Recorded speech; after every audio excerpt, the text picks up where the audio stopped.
Good morning, everybody. Welcome to the show. Today is Friday, July 21st, 2023. I am sitting in my car in a parking lot because I had to wake up this morning at 5 a.m. to take my brother somewhere. No, I'm not watching my nephew. I got taxi duty, but that's okay. So I am literally sitting in a parking lot right now making a podcast. And honestly, I like the flexibility. Talk about work from home. Let's get into today's daily crypto news. Coinbase Borrow. It's a program that allowed customers to receive fiat loans up to $1 million against as much as 30% of their Bitcoin. And this will be shutting down over the coming months as the company focuses its resources on products that customers care about most, they say to CoinDesk. Customers who hold loans through the program will have until November 20th to pay back their outstanding loan balances. Coinbase said this, and quote, "We have notified impacted loan holders and are taking extra measures to make sure a smooth transitions for them, including providing a 4-month loan repayment period and access to prior customer support through Coinbase One." Now, I couldn't find more details about how they're going to manage this transition, but I mean, let me precurse this by saying that they did shut down this program in May. Look, 4 more months, 2 months ago, so 6 months, but look, 6 months if you borrow $1 million to repay the loan. Do you really need the loan if you could repay it back in 6 months? I mean, a lot of people maybe have it up in liquidity. They're using it for trading. They're trying to game the system.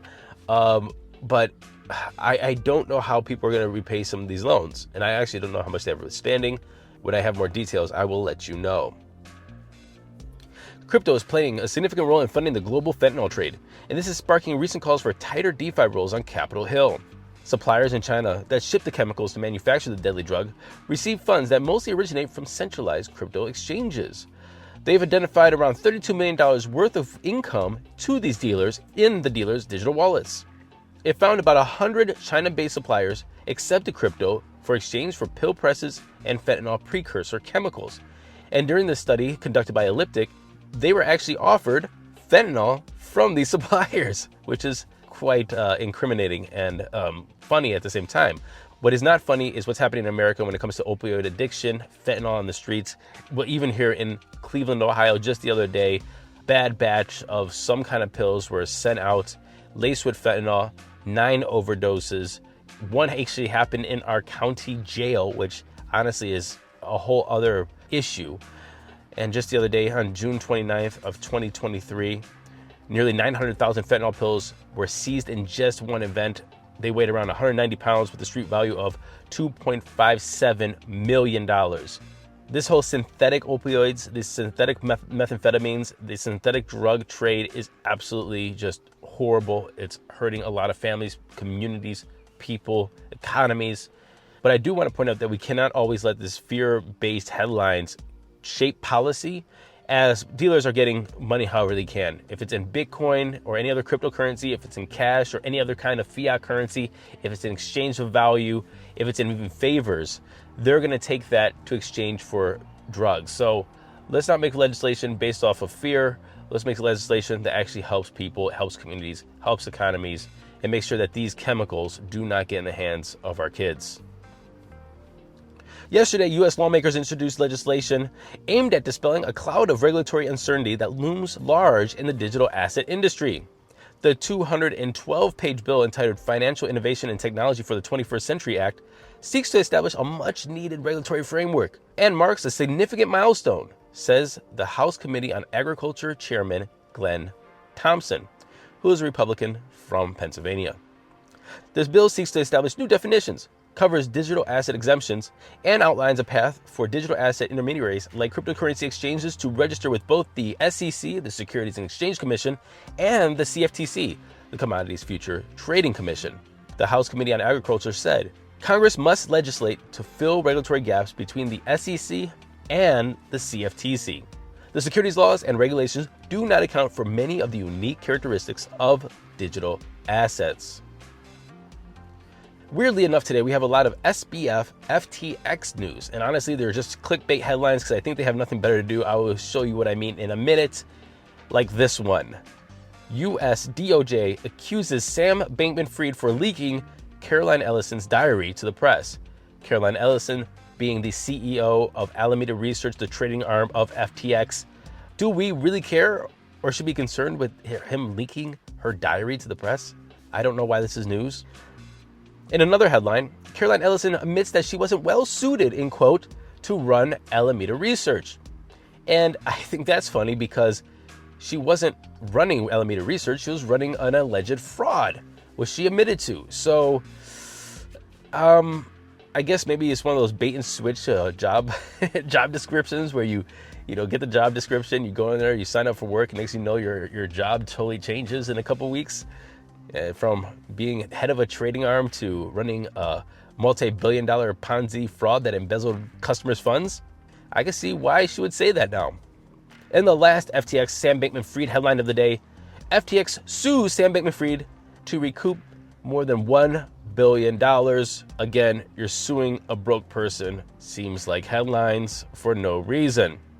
Now that that's out of our system, moving on. The United States Department of Justice, the DOJ, said that it will double the number of staff in its crypto crimes team. The National Cryptocurrency Enforcement Team was launched in 2021 as part of the DOJ's crypto enforcement framework.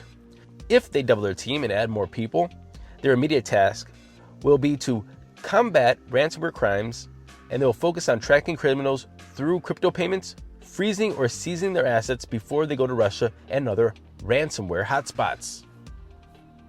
In alarming news, but I would love to see the statistics of this, and honestly, it seems a little false flaggy. I'll explain that in a minute. Canadian neighborhoods are being plagued with a wave of home invasion-style robberies in search of wealthy crypto investors' private keys, according to local police. Investigations are still ongoing, and the police have not provided details regarding specific incidents or the amount of cryptocurrency that's been stolen. In each of these cases, the suspects gain access to the victim's home by posing as a delivery person or persons of authority. Once you let them in, the suspects then rob the victims of information that gives access to the cryptocurrency accounts. The authorities are saying keep your valuables and financial information in a safe location like a safety deposit box at a financial institution. And the reason why I'm skeptical of this is that, one, if it happened once or twice, that's very, very rare. This is creating a lot of alarm for something that's rare, but they didn't give any statistics.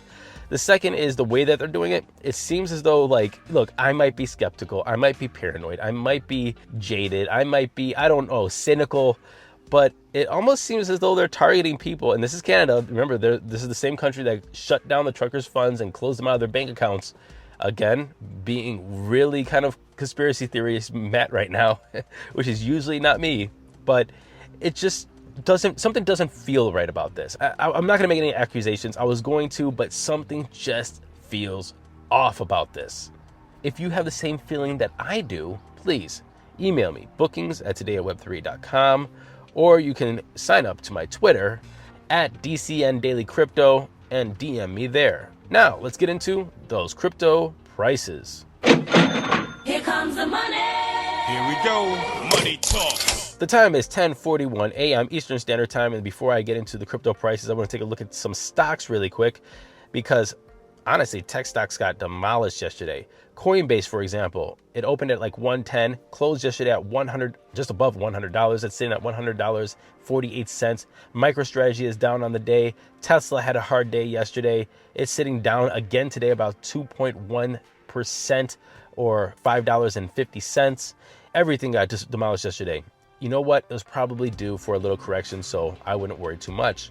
The Fear of Greed Index is sitting at 55 neutral. Bitcoin is sitting at $29,830, pretty much even from yesterday. Ethereum's at $1,189, down 0.6%.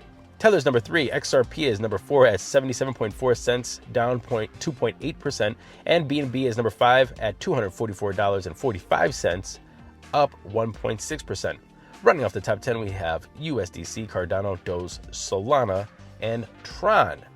The total market cap is sitting at $1.2 trillion even. We have a BTC dominance of 48.3% and an ETH dominance of 18.9%. And that was our show for the day. I hope you had a great day. I hope you had a great week. I hope you liked the show. Again, you can reach out anytime you want at bookings@todayatweb3.com. And don't forget, wherever you're listening to this, if it's on YouTube, Spotify, Apple Podcasts, Stitcher, CastBox, please do us a favor. Hit them 5 stars, and if you can, leave a comment. Leave us a nice comment. Until Monday, happy hodling, everyone.